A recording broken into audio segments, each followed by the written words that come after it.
Hola, ¿qué tal? Sean todos bienvenidos esta tarde a Mente y Salud, transformando tu vida. Estoy muy feliz de acompañarlos nuevamente. Mi nombre es Daniela Anzoulatos y el día de hoy, en conmemoración a la Semana Mundial del Parkinson, estoy muy bien acompañada del doctor Luis Guatache, quien nos estará hablando sobre esta patología, sus síntomas y, por supuesto, cómo vivir con ella. Bienvenido, doctor. Muchísimas gracias por la invitación a SNC Pharma y bueno, gracias por tan agradable compañía. Gracias, doctor. Queremos comenzar con que nos cuente qué es el Parkinson. El Parkinson es una enfermedad neurológica degenerativa, crónica, cuya causa no se conoce, pero sí se sabe el área del sistema nervioso que se compromete, que son las células que producen una sustancia química llamada dopamina. Los circuitos en donde esta dopamina está involucrada cada vez se va produciendo menos dopamina y las células que producen esta sustancia química se van enfermando, se van dañando y eso crea un desequilibrio químico que produce las alteraciones que se manifiestan como la enfermedad de Parkinson, que son manifestaciones motoras y manifestaciones no motoras. ¿Okay? Dentro de las manifestaciones motoras tenemos el temblor de reposo, tenemos la lentitud del movimiento que se llama bradicinesia, tenemos la rigidez, tenemos también los cambios posturales, que son los síntomas y los signos básicos, clásicos para la enfermedad. Hay otros además que nos ayudan a nosotros los neurólogos a terminar de definir esta patología. Las causas de la degeneración de las células nerviosas que se encuentran en la sustancia negra del mesencéfalo, ahí donde se produce las células que producen dopamina, como dije en un principio, no se sabe, pero sí conocemos que hay una proteína que se llama alfa-sinucleína, que está en todas las células, pero en ellas especialmente hay un pliegue anormal en su conformación, en su estructura. Es una proteína que debe tener una forma, pero por causas que todavía desconocemos, la conformación en el espacio, imagínate, no sé, como un árbol que tú lo tuerces, no debería estar de esa forma, entonces se comienza a acumular, a agregar unas con otras, forman cúmulos de estas proteínas y esos cúmulos que se llaman cuerpo de Lewis van dañando el funcionamiento de esas células de manera progresiva, irremediable, porque van muriendo esas células y genera la enfermedad de Parkinson.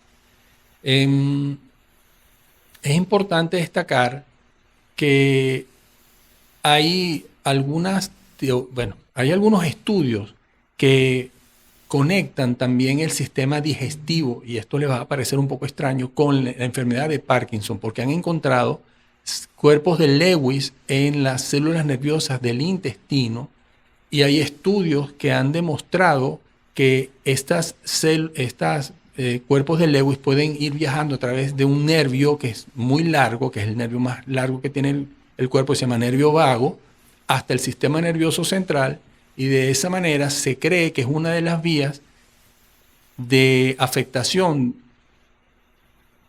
cuyo origen puede estar en el sistema digestivo, o mejor dicho, uno de los orígenes, una de las causas del Parkinson. Y como causa, las otras causas son las causas genéticas. Las causas genéticas, como los Parkinson familiar, por mutaciones de genes que hacen que las alfa-sinucleínas, esta proteína, se pliegue de forma anormal. Y también tenemos otras, digamos, causas, pero no ya de enfermedad de Parkinson, sino de enfermedades que se parecen al Parkinson, le llamamos nosotros parkinsonismo. Y estos tienen como causas otros orígenes distintos, como infecciones, toxinas, enfermedades, otros tipos de enfermedades del sistema nervioso que pueden alterar estructuras cuya funcionamiento anormal pueden parecerse al Parkinson, Pero no lo es. pero no lo es. Quería comentar que una de las causas del Parkinson, y ya se ha aceptado, es la intervención de los pesticidas. Eso ya está corroborado, que los pesticidas dañan la célula dopaminérgica, y por eso es que en una época, hace ya varios años, era mucho más frecuente la incidencia de Parkinson en las áreas rurales que en las áreas urbanas. No obstante, en los últimos años ha habido un incremento sustancial según algunos autores, de hasta un 200% en la incidencia del Parkinson a nivel de los centros urbanos. Y no se sabe, bueno, se especula que el problema es la contaminación ambiental. Wow, qué interesante, Sí, doctor, no lo sabía. sí. Tengo una pregunta. Usted estaba hablando sobre un factor que es la herencia. ¿En qué grado se hereda esta enfermedad? Bueno, dependiendo el tipo de alteración genética que estés heredando. Por ejemplo, hay un gen que se llama Parkin1, cuya manifestación clínica es un Parkinson juvenil. Ok. ¿Sí? Hay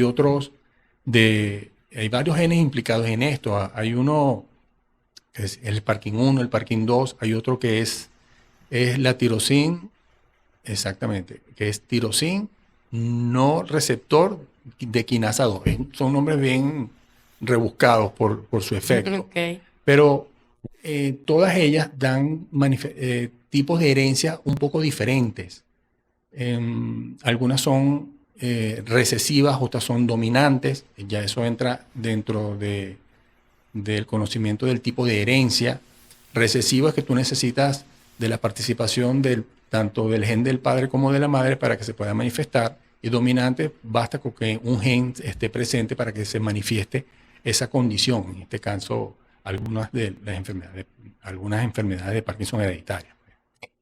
Una pregunta que se ha hecho muchísimo en redes sociales, en @SNCPharma. Les recordamos que estamos en vivo y pueden realizar sus preguntas a través de nuestra cuenta de Instagram. Es cómo se diagnostica esta patología. Clínica, por la clínica, básicamente. Aunque el día de hoy salió en una revista de neurología, se llama The Lancet Neurology, en donde por primera vez se pudo elaborar y demostrar un ensayo, una prueba química que se le realiza al líquido cefalorraquídeo del paciente con Parkinson, dando el 93% de los pacientes con Parkinson positivo para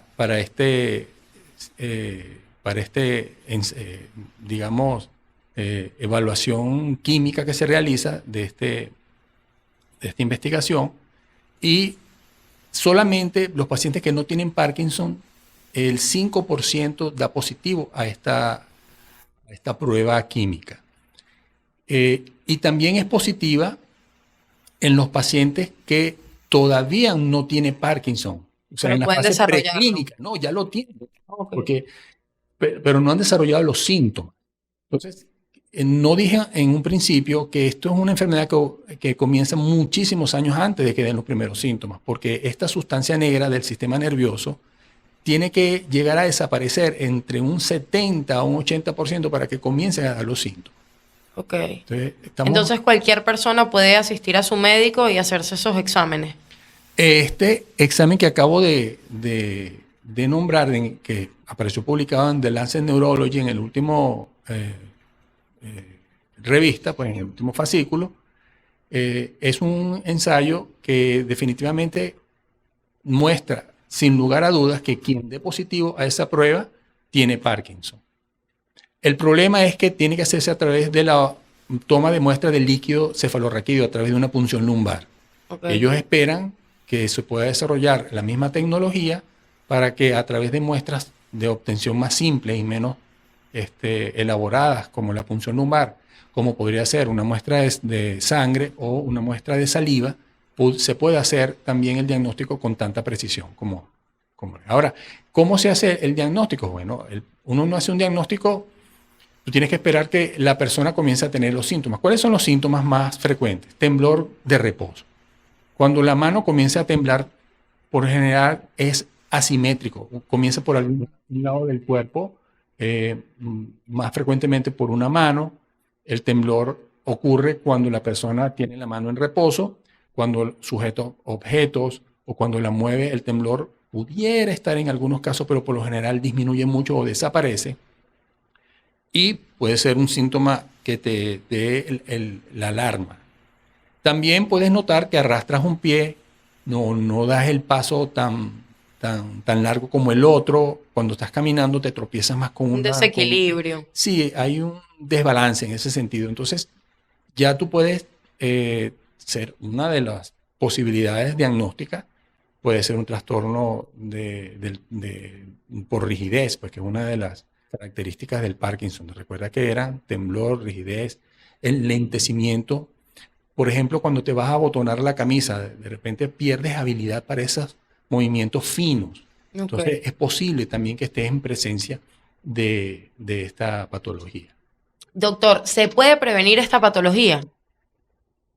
Bueno, hay un último estudio, un estudio reciente, que demuestra que la fragilidad del anciano es un factor de riesgo per se para desarrollar la enfermedad. Entonces, yo creo que eso es lo único que nosotros pudiéramos hacer para tratar en lo posible de minimizar la probabilidad de desarrollar la enfermedad. Esto es una enfermedad cuya, digamos, factor más importante para el desarrollo es la edad. Ok. 2% de la población mundial de 65 años tiene Parkinson. 4% de 80 años. O sea que en la medida que aumentamos en edad, la probabilidad de Parkinson Es más común. es más frecuente, más Frecuente. común. Exactamente. Entonces, ¿qué podemos hacer para evitarlo? Bueno, podemos evitar los pesticidas. ¿Quién sabe la calidad de los alimentos que nosotros estamos consumiendo, la calidad de la fruta, si tienen o no pesticidas de reciente aplicación? Perdón. Ok. O sea, ¿cómo tenemos nosotros certeza de que lo que estamos comiendo no está en este momento con pesticidas activos? Por un lado, ¿cómo hacemos nosotros para disminuir la contaminación ambiental? Por ejemplo, hay un nuevo químico que se ha asociado con Parkinson que se llama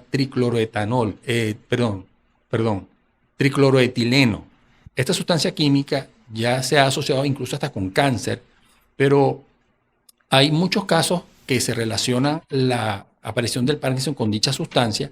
Y hay un caso muy, muy famoso que es el de Brian Grant, que fue un jugador de la NBA, que fue diagnosticado con Parkinson en el 2005, tenía 34 años.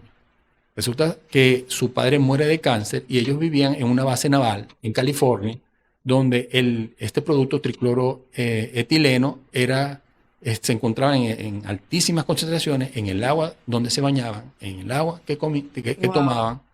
Y entonces comenzó a detectar pues, que esta sustancia estaba también en los años 70 en los productos para descafeinar el café.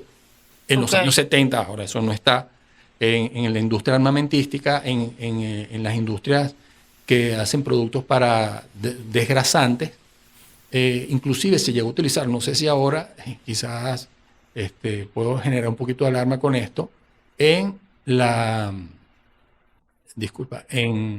el sistema de lavado en seco. Ok. Entonces, que es ubicuo, está en todas partes.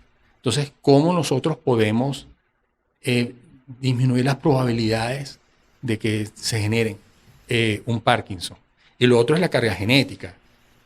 Tenemos la probabilidad de generar un Parkinson. No todo el mundo que esté sometido a estos sustancias químicas desarrollan Parkinson. Claro. Entonces, es una combinación de muchos factores que te van a predisponer a que desarrolles o no desarrolles la enfermedad. Ok, doctor. Nos están comentando, estamos en vivo y todo puede pasar, que sube un poco la voz para que todas las personas que están en el en vivo lo escuchen. Ok, Ok. por este micrófono, por este micrófono. No lo sé, pero vamos a subir la voz Para hacer- por el de Instagram. Ok, entonces aquí abajo. Ok.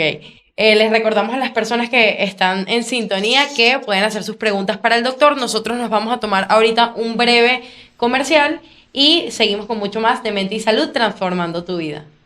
Mente y Salud es un programa diseñado específicamente por SNC Pharma Venezuela para brindar soluciones a médicos y pacientes en las áreas de salud mental. Las cifras hablan por sí solas. Presten atención, ya que el 25% de las personas en el mundo padecen de uno o más trastornos mentales. 350 millones de personas sufren actualmente de depresión. 7 de cada 10 personas sufren de insomnio.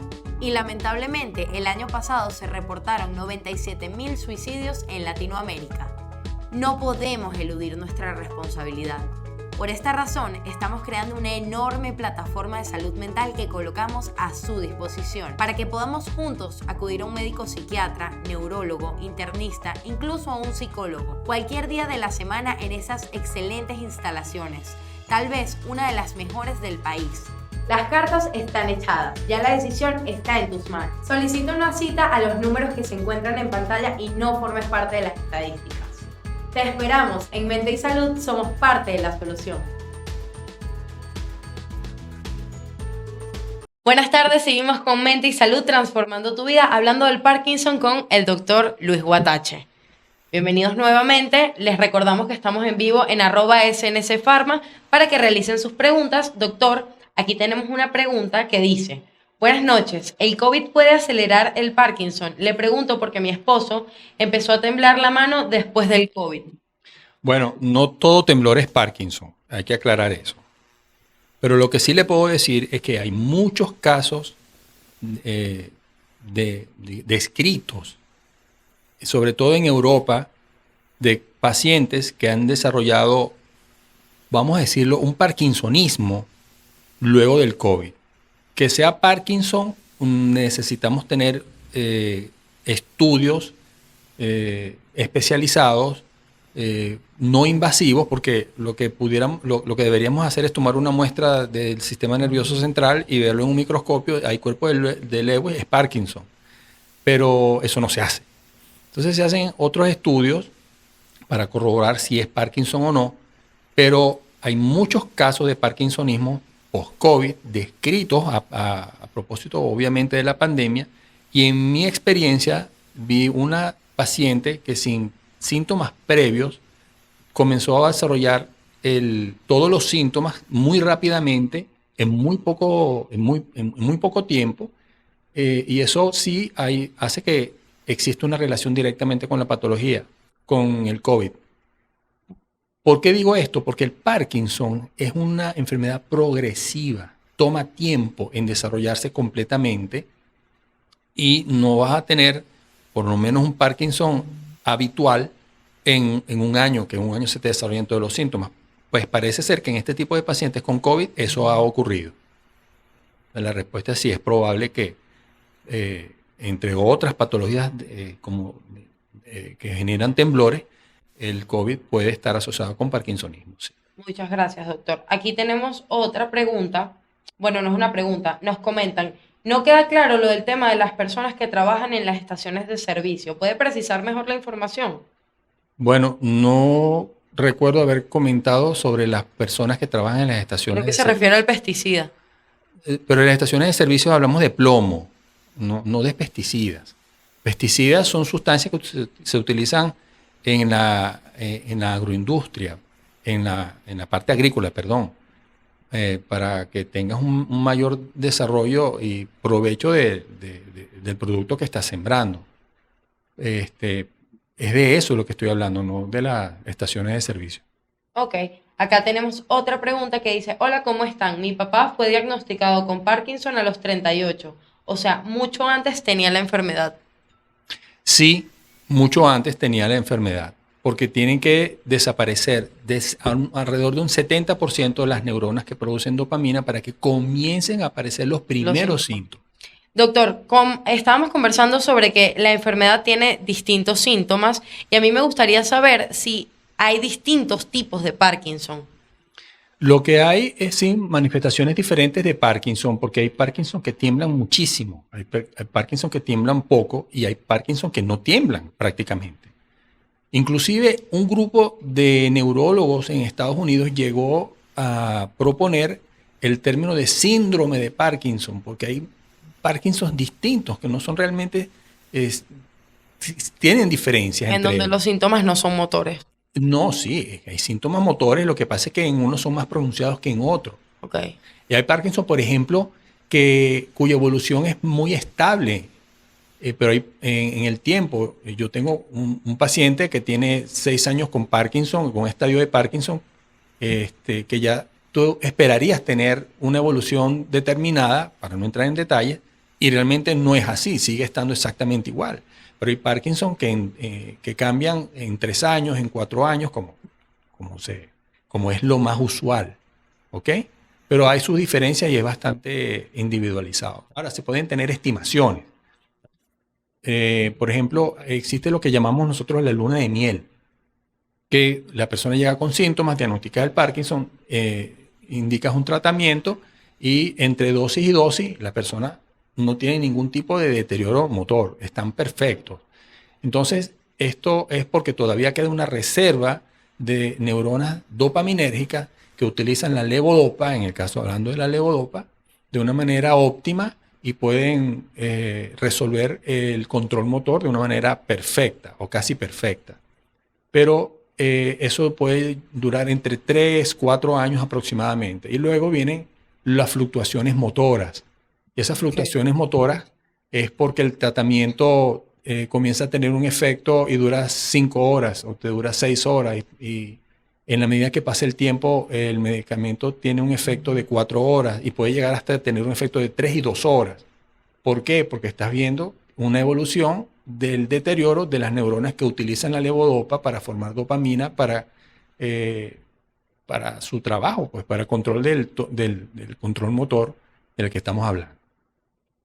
Entonces, no sé si respondí algo más. Sí, pero no importa, doctor. Aquí tenemos una pregunta que han hecho muchísimo en redes sociales y creo que es una de las preguntas más importantes sobre esta patología y es ¿cómo podemos atacarla? ¿Cuáles son las opciones de tratamiento del Parkinson? Bueno, el tratamiento del Parkinson es multidisciplinario. Primero, estamos hablando de un ser humano que tiene una familia, que tiene un trabajo, que produce o que tiene que producir, y tú tienes que entender y tratar de lograr el mejor tratamiento posible para que todos los aspectos como humano estén cubiertos. Para que Porque mantenga una calidad de vida. sí, obviamente el medicamento es principal. Es un pivote en el control de la enfermedad. Tenemos distintos tipos de fármacos y el adecuado uso de ellos, dependiendo de las necesidades de cada quien, vamos a lograr el objetivo que buscamos, pues. Siempre recordando que no es una cura, es un tratamiento que va en la medida que el medicamento ejerce su efecto a dar el control, el mejor control posible. Eso por una parte. ¿Qué podemos hacer para que ese tratamiento también sea mejor? La actividad física. La actividad física enérgica, no cualquier actividad física. Las personas con Parkinson se ha demostrado que tienen ejercicios intensos, mejoran La condición de la patología. Sí, el control motor muchísimo. El día que no hacen ejercicio hay un deterioro en su reacción ante el medicamento. Entonces es importante entender que necesitamos hacer ejercicio y en un comentario, no se sabe exactamente por qué el ejercicio tiene ese efecto, pero en animales de experimentación, en ratas, se demostró, en modelos de ratas con Parkinson, se demostró que hay una hormona que se produce en las células grasas pardas del abdomen que se llama iricina, que hace que esa alfa-sinucleína patológica sea eliminada más eficientemente en las células dopaminérgicas y hace que la célula entonces funcione mejor. La pregunta es, ¿eso es lo que podría estar ocurriendo cuando se hace ejercicio enérgico? Entonces la respuesta es muy probable. Habría que corroborarlo porque en ciencia hay que corroborar todos esos hallazgos en otras especies. Pero por ahí van, como decimos en criollo, por ahí van los tiros. ¿Y cuánto tiempo debería transcurrir entre, por ejemplo, el diagnóstico con la medicación? Es que el diagnóstico va a depender del momento en que consulte el paciente, porque puede consultar en un estadio temprano o en un estadio avanzado. Eso sencillamente se da el tratamiento que esté más acorde al estadio en el cual está el paciente, ¿no? Doctor, ¿se puede conseguir dopamina en algunos alimentos? No, lo que se puede conseguir es la tirosina, porque la dopamina es producto del metabolismo de algunos aminoácidos, ¿ok? Ok. En un aminoácido se llama tirosina, el otro se llama fenilalanina. Entonces, de la fenilalanina se produce la tirosina, o tú puedes, en el hígado, o tú puedes también ingerir directamente la tirosina, y eso es lo que se transforma en la célula dopaminérgica, en levodopa y después en dopamina. Por acá tenemos una pregunta que dice, ¿por qué se da primero la parentesia cuando comienza el proceso del Parkinson? No entendí la pregunta. ¿La qué? La parentesia. Mm, yo creo que debe hacer nuevamente la pregunta porque no sé Sí. qué significa esa palabra. Si la persona que la realizó puede volverla a formular, muchas gracias. También tenemos, sí, es la misma pregunta, parentesia. Ok, doctor. Creo que vamos a tomarnos ahorita un breve descanso y vamos a seguir con mucho más de Mente y Salud, transformando tu vida. Recuerden que estamos en vivo en @SNSPharma para las personas que quieran interactuar con nosotros.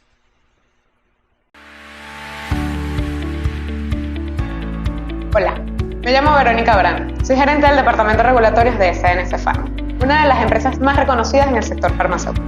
Pero te preguntarás, ¿quién es SNC Pharma?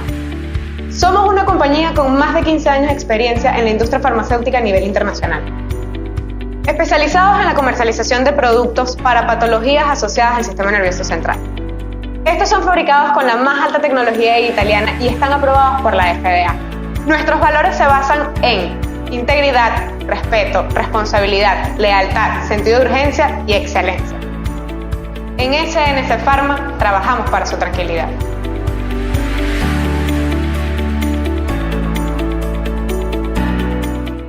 Y seguimos con mucho más de Mente y Salud, transformando tu vida. Estamos hablando del Parkinson junto al doctor Luis Guatache. Esta pregunta la han realizado mucho a través de redes sociales y me gustaría saber, doctor, si los trastornos del sueño tienen algo que ver con el Parkinson. Cuando tiene que ver con el Parkinson, sí, porque existen síntomas motores, como todo lo que hemos comentado, pero también existen síntomas no motores. Entre ellos, el trastorno del sueño de movimientos oculares rápidos, o sueño REM. Son sueños, digamos, con muchas pesadillas. La persona también tiene muchos movimientos. La pareja se queja de que pareciera que estuviera expresando o viviendo el sueño. Entonces, y muchas veces consultan es por insomnio, que es también uno de los síntomas que da esta enfermedad, y salen con el diagnóstico de Parkinson.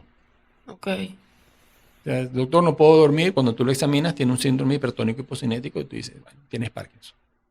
Sí, esto es uno de los síntomas no motores bastante frecuentes. Aquí nos preguntan también, ¿el uso del cannabis está indicado para el tratamiento del Parkinson? Sí, eso está muy en boga, pero no hay indicación todavía formal del uso del cannabidiol en Parkinson. Eso no está en ninguna de ningún libro que indique tratamiento. Está en investigación, pero nada formal. Doctor, ¿por qué a medida que la patología avanza la enfermedad, el medicamento dura menos que está indicado? Porque el medicamento tiene que ser captado por la neurona, la célula nerviosa que produce dopamina, que va a producir dopamina a partir de la levodopa, que es el medicamento que estamos hablando, en este caso la levodopa, y tiene que transformarla en dopamina, tiene que almacenar la dopamina, liberar la dopamina y ponerla en bueno, que disculpen la audiencia, sé que no son médicos, entonces voy a cambiar un poquito la manera en cómo lo voy a explicar. Pero si tú produces menos cantidad de dopamina, vas a tener una respuesta más precaria. Entonces, estas neuronas que están funcionando, a través de las cuales nosotros podemos esperar el rendimiento del medicamento, que uno dice, bueno, que está funcionando el medicamento, son neuronas que están enfermas también y que van a llegar a un momento en que van a dejar de funcionar. Y por eso es que el medicamento cada vez hace menos efecto. ¿Sí? Gracias, doctor, por responder la pregunta. También tenemos por acá, ¿qué relación tiene el Parkinson con el Alzheimer? Que son enfermedades degenerativas y el Parkinson es la segunda enfermedad degenerativa después del Alzheimer. La más común. Y también tienen algo en común, que es la proteína beta-amiloide, en el caso del Alzheimer, y la alfa-sinucleína, en el caso del Parkinson, la estructura cambia. Entonces hay algo que sí se puede comparar entre ellas, pero no es lo mismo, pero sí hay cosas que son similares. Ok, doctor. En vista a esta respuesta, ¿qué tiempo puede transcurrir entre el diagnóstico y los problemas cognitivos? Si uno hace un diagnóstico precoz, el problema cognitivo puede ocurrir después de los primeros 10 años a 15 años, más o menos. Esa es la etapa en donde uno comienza a ver evidencia de trastornos cognitivos como parte de los trastornos no motores. Hay algunos autores que incluso dicen antes, si se hacen, protocolos para evaluación de la parte cognitiva, que pudieran ser más sensibles para detectarlas de una manera más temprana, piensan que pudiera estar presente un poco antes también. Pero en general se dicen que de 10 a 13 años, de 10 a 15 años. Eso está estipulado. Bueno, las personas que están en vivo ya pueden realizar sus preguntas en @SNCPharma. Seguimos en vivo por acá con el doctor Luis Guatache. Nosotros tenemos que ir cerrando la entrevista. Doctor, quisiera hacer unos comentarios finales con respecto a esta patología. Bueno, que lamentablemente hoy en día no tenemos la cura, tenemos soporte farmacológico, no lo comenté anteriormente, pero necesitamos ser más sensibles con respecto al apoyo de la familia con pacientes con Parkinson. Necesitamos grupos que nos ayuden a nuestros pacientes a compartir sus experiencias, porque eso les hace ser más resilientes, y necesitamos también pensar que tienen, como todos seres humanos que pasamos por problemas, tristeza, depresión, que por cierto la depresión puede ser reactiva al Parkinson, pero puede ser directamente generado por el propio Parkinson. Okay. Entonces, como dije en un principio, el tratamiento tiene que ser de múltiples médicos en diferentes especialidades, para que los médicos que tratemos Parkinson siempre estemos pendientes de eso, porque el paciente se deprime y necesita psicólogos, necesita psiquiatras. El paciente va a requerir cada vez más atención y va a requerir de un cuidador. Entonces hay que sensibilizar para que la sociedad también se involucre un poco en el apoyo, pues, de nuestros pacientes con Parkinson. Claro que lo entiendan. Doctor, por acá nos están preguntando en el en vivo de Instagram, ¿dónde pasa consulta? Yo trabajo en el Centro Policlínico Valencia en La Viña, en la Torre C, piso 1, 112, todos los días, de lunes a viernes, desde las 8 de la mañana hasta mediodía, y en el urológico, los días lunes y jueves, de 2 a 4, en el 309. ¿Podría dejar su contacto o alguna red social para las personas que están interesadas en tener una consulta con usted? ¿Se puede dejar a través de ustedes? Sí, también. Con mucho gusto. Ok, perfecto. Bueno, nosotros vamos a cerrar este episodio de Mente y Salud. Muchísimas gracias, doctor, por acompañarnos el día de hoy. Nos vamos a ver en un siguiente episodio de Mente y Salud. Se quedan acá en las redes de @SNCPharma.